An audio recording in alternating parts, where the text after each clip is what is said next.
Pour 2026, le gouvernement exige que chaque projet inscrit soit intégralement payé, interdisant désormais de piocher dans les crédits d'investissement pour éponger des dettes. Les chiffres sont massifs. 106,22 milliards de francs CFA mobilisés pour la décentralisation globale, dont 334 milliards pour les compétences transférées et une fiscalité locale projetée à 6,3 milliards de francs CFA pour le gouverneur de la région du centre. Ce passage à l'acte est une immersion obligatoire dans la rigueur.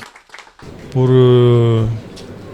les collectivités, de s'approprier des nouvelles mesures qui sont prises ou bien qui sont édictées dans la loi des finances et dans la lettre circulaire qui concerne ces collectivités. Et de tout faire pour que les services faits par les entrepreneurs ou bien les hommes d'affaires soient payés et qui ne modifient pas ça, parce qu'il y a plusieurs cas que des hommes d'affaires...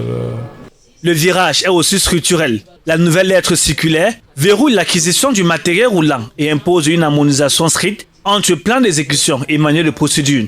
Le pilotage par la performance devient l'unique boussole, garantissant que chaque franc serve directement le citoyen. Le budget de CTE est maintenant élaboré en mode programme. Donc, la lettre circulaire a implémenté, a précisé la mise en place d'un cadre de performance.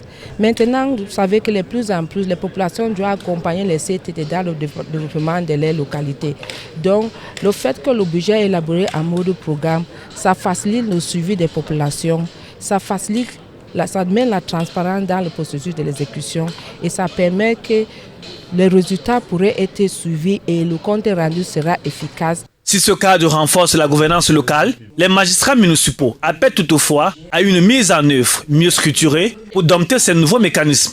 C'est une option gouvernementale que nous apprécions à sa juste valeur, sauf que les mécanismes de sa mise en place constituent encore des difficultés pour les communes. Parce que, vous savez, dans les communes, il n'y a pas beaucoup de prévisibilité. Les choses vous arrivent comme ça, là, à l'improviste parfois.